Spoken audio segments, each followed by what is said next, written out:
Hello, Chicago. You know, Sean, we've sat down together in Cannes. We've sat down in LA, Yes. in Cincinnati. But I have to say a big thank you for coming to my hometown, Chicago. Yes, Thank you. definitely. Good. I want to say quickly, it's just such an honor to share the stage with such esteemed speakers. You know, as I was reading through and seeing all their awards and everything that they represent, it's such an honor, so thank you for having me. That's great. Wonderful.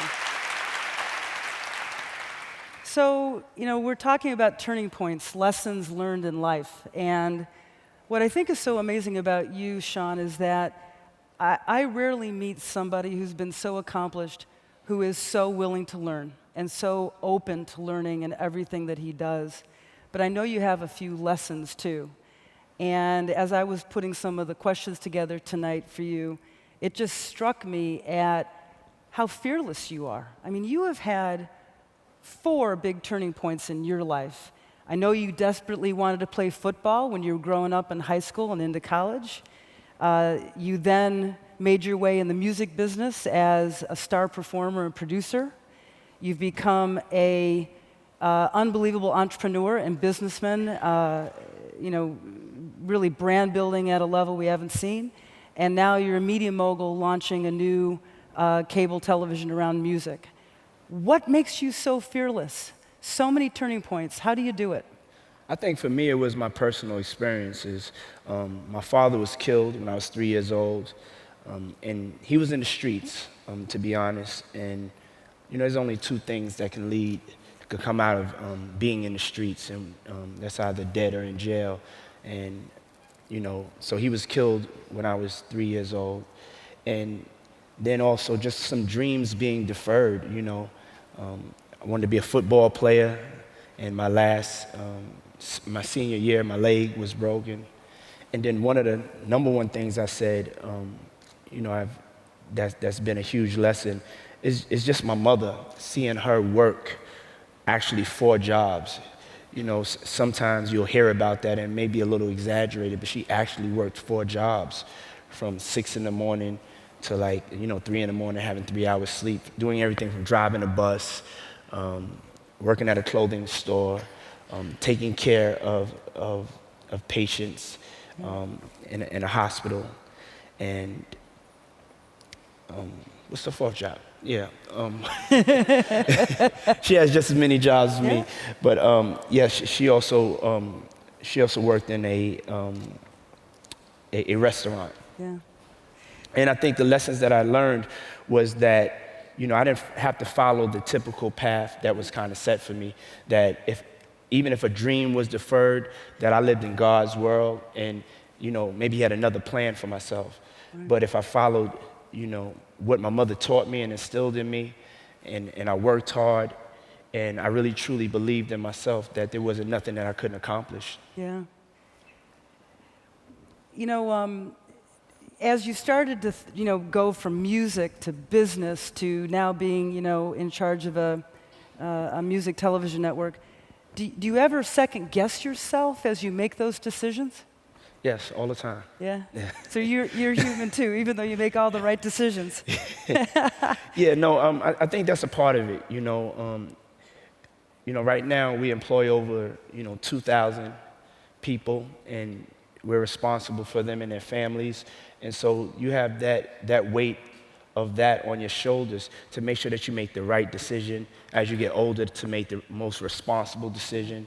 Totally. And so there are times that I second guess myself, but I don't let it take me out of the kind of fearlessness and the risk that I take in business. Absolutely. Now, you've talked a lot about your mom and your family growing up.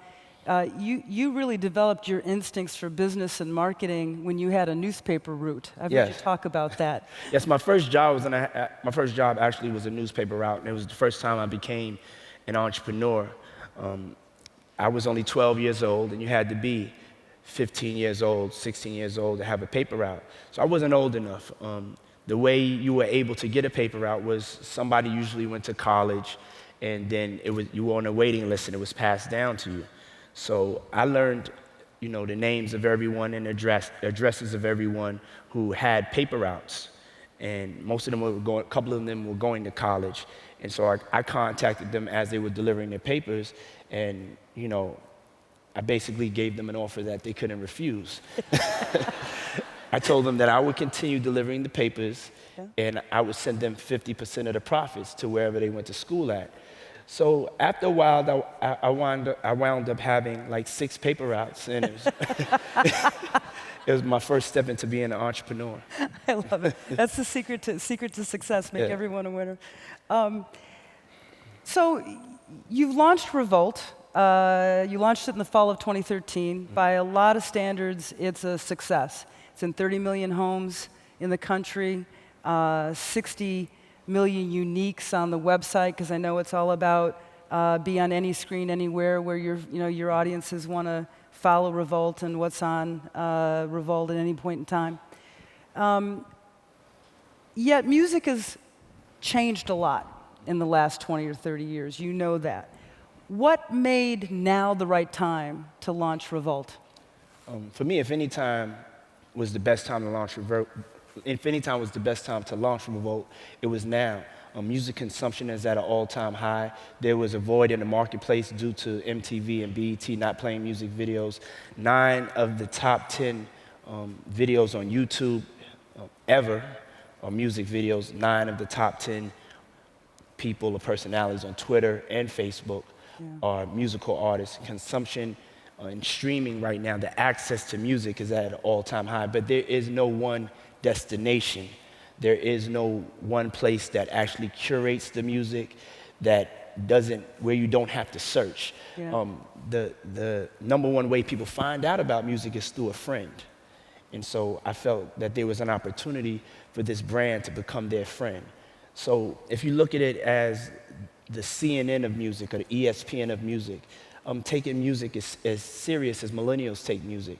They follow recording artists just like sports fans follow, Manning or Kobe Bryant or LeBron or the Chicago Bulls or Cubs. We're coming.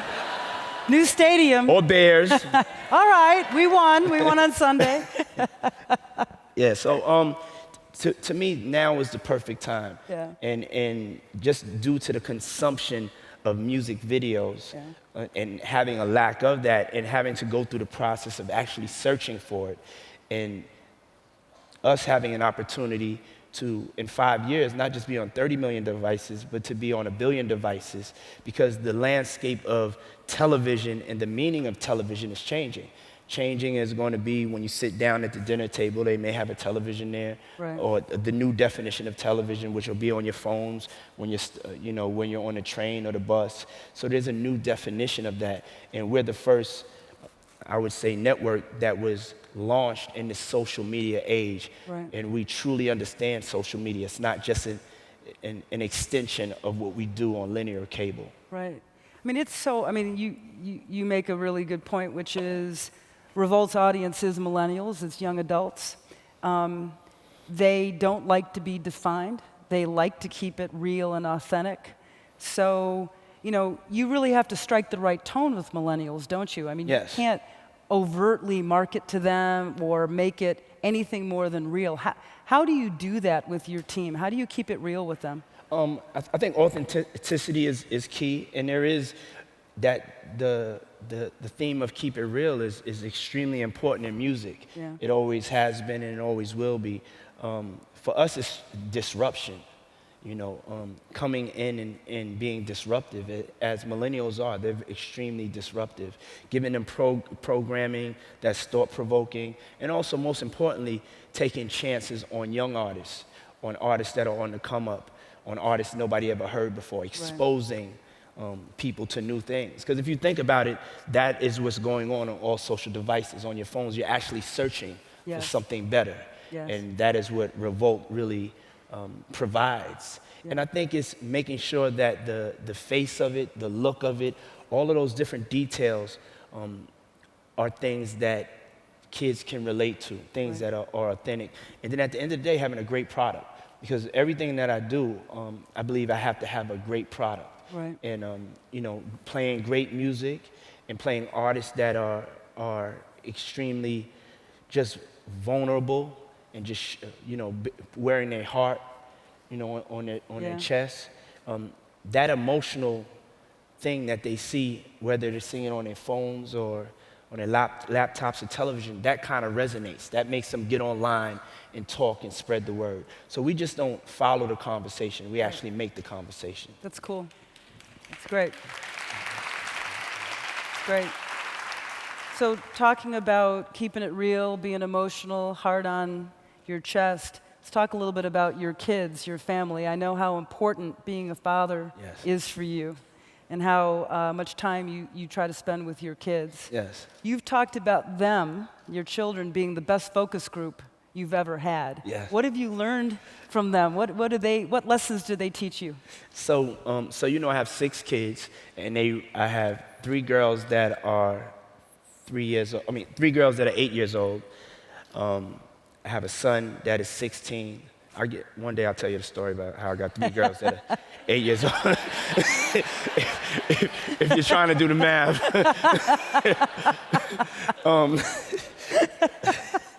But a son that's 16, a son that's 20, and a son that's 22.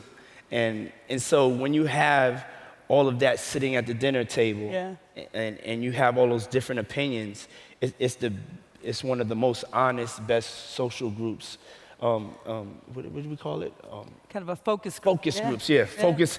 Focus groups that you can ask for, because they just tell the truth. They're honest and they're very opinionated. So, Yeah. So No, they don't give you a break, I'm sure. yeah. That's one of the things is to, I think that's important, and the most important part of what I do, and the most important thing that I want to be known for is my kids and my children. And I just thank God that I was able to come to that realization at an age where we can actually relate to each other. So that's truly a blessing. Totally. So I have heard you say this, and I've heard others quote you. So I'm going to quote you to you. Some of the best advice I've heard you give is, don't be afraid to close your eyes and dream, and to open them up and see. And that's a beautiful quote because it's all about what can be, but also what is. So what can the audience tonight take away from why that is one of your favorite quotes? It's one of my favorite quotes. I came up with it with my uncle. I had an uncle named Uncle Shrimp. And Shrimp. Yeah, Uncle Shrimp, he was a short kind of guy, lost his hair at like the age 20, so he was bald-headed. And he was just so charismatic. And he told me this after I injured myself and I realized that I wasn't going to be a football player. And he told me, to never lose sight of your dreams. But he also told me this as who I was. He knew that now was going to be a turning point. Either I could return to the streets and followed in the footsteps of my father, or I could dream the impossible dream. Right. And he also wanted me to know this as an African-American man, because, that fear of having a dream and that fear of, oh, I can't dream that, I'll never be able to do that. Right. It was important to know that, yes, you can have that dream, but you have to know, honestly, what it's going to take for you to achieve that dream. And then I came up with the quote, and it goes for everybody, all genders, all races. Don't be afraid to close your eyes and dream, but then you have to open your eyes and see the reality of what it's going to take for you to achieve that dream. Yeah. And a lot of people, they kind of see whether it's musicians or athletes or entertainers or even just successful people, but they don't understand the thing that it takes for them to get to the point that they've gotten. And, that's why it's a very important quote to me, and I think it has inspired people, and it inspires me every day. No, that's true. Nothing worth having is easy. Yes. And how hard you have to work for it. Yes. One of the things that I wanted to make sure that I also answered, you asked me a question earlier about fearlessness. Yeah. I remember you asked me this before when we were doing something in Cannes, and I told you, you have to be fearless. You can't be afraid of anything. Right. And then doing this cable network is probably, it's not probably, it's the hardest thing that I've ever done, second to running a marathon, because I almost died running a marathon. So the Chicago Marathon was on Sunday. I'm glad you didn't come in. So, and I'll tell you that story another time when you have me back too. But, so I'm in my office, like a couple of months ago, and, fear overcame me. Yeah. And I remembered that, I'm fearless in a sense, but having some sort of fear is a part of fearlessness. Yes. So I think sometimes we don't tell that full story. People may not get it. It's all right to have some fears and some insecurities as you're going through it, but you have to push through that wall. It's almost like if there isn't a little bit of fear, then you can't be fearless. Well said. Well said. Well said. Sean, you've been just wonderful tonight, and thank you so much for sharing your lessons, your turning points. Sean Combs, everyone. Thank you very much.